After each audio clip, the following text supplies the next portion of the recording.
A police department is now saying we're not pulling people over anymore for traffic stops.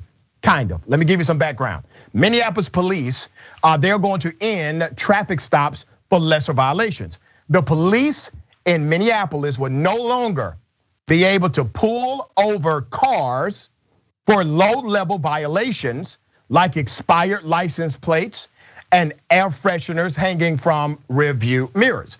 Now, if you remember, we have seen these, what they call pretextual stops, lead to the death of other individuals. But more than that, or more numeric than that, the number of people that these pretextual stops actually discriminate against. It is utilized as a pretext in order for other discriminatory behavior. Mayor Jacob Frey, let's put up a picture of this mayor. Once again, another leader who is a game changer, all right? Mayor Jacob Frey said Friday that he and Police Chief Madiria Arredondo, let's put up a picture of the police chief, okay? These are two men, ladies and gentlemen, from different walks of life, different cultures. They have come together and they are actually supporting good policy. So you have the mayor and the police chief. They have all but finalized a new policy that will eliminate so-called pretextual stops by officers.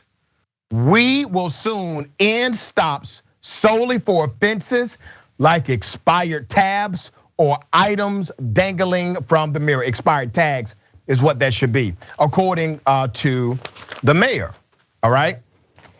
Although a Friday statement from the mayor's office said it would take effect immediately, a spokesperson for Freto, an NBC affiliate of Minneapolis, that details were still being worked out.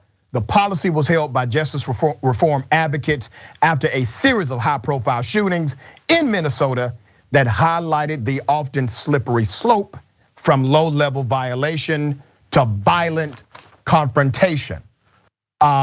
Police killings of Philando Castile, 32, in 2016 in St. Anthony. George Floyd, 46, Minneapolis last year. Dante Wright, 20 years of age in Brooklyn Center in April. All of these made Minnesota a focal point for justice reform efforts. It is so sad that it took the blood of these individuals to be spilled on the pavement in order for reform to take place. The ACLU of Minnesota, they called the new policy, and I quote, a good step. It's time to end policies that penalize people for being poor, the organization tweeted. The Police Officers Federation of Minneapolis did not immediately respond to a request for comment, but I guarantee you when they do release their comment, it will not be in support of what has happened here. Adrienne Lawrence, you being a trained attorney working in this arena, you know good and damn well a lot of these pretextual stops are used in order to target specifically Black and brown people, but also by connection, it targets individuals who are poor, who did not have the money to pay for the license tag to not be expired. Remember, if you're driving with an expired license tag, if you could pay it, you would have paid it, damn it. You would have took care of that fee, and you're risking a lot trying to get to work, trying to take care of your responsibilities, knowing that you have an expired tag. That's a money issue. That's not a criminal issue.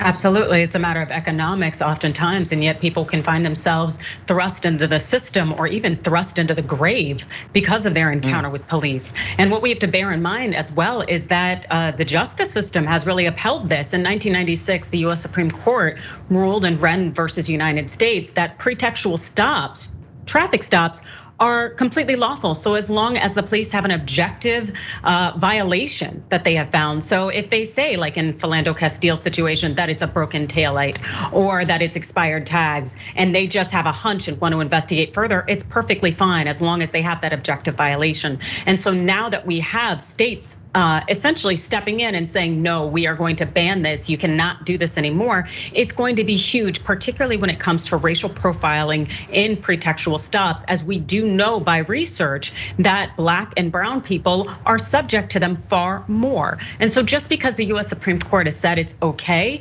does not mean that it's okay for our society, because there are individuals who look like me and you who are suffering the consequences of individuals' unconscious bias and also just plain out police misconduct. You know, Dick Gregory said something to me before he passed away, obviously. He said something to me about maybe 6 years ago. He said, be very careful to not assume what is legal is right.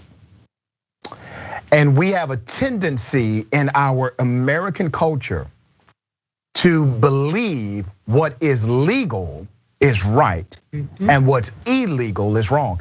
And he broke this thing down to me, Adrienne, how wrong means morally reprehensible, right meaning righteous or spiritually righteous. And yes, I agree with you. Even though the US Supreme Court says this is allowable, this is permissible, this is legal, it doesn't mean it's right. It doesn't mean it's ethical. It doesn't mean it is moral.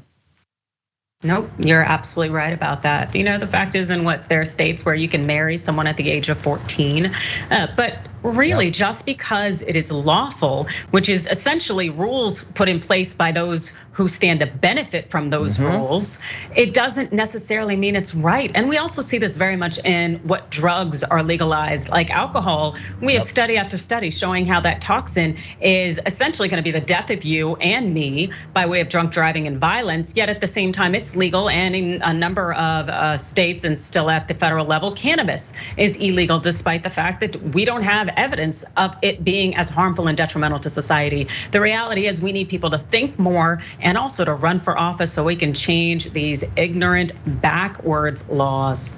There you go, very well said. You want to change policy, change people. That's how it works.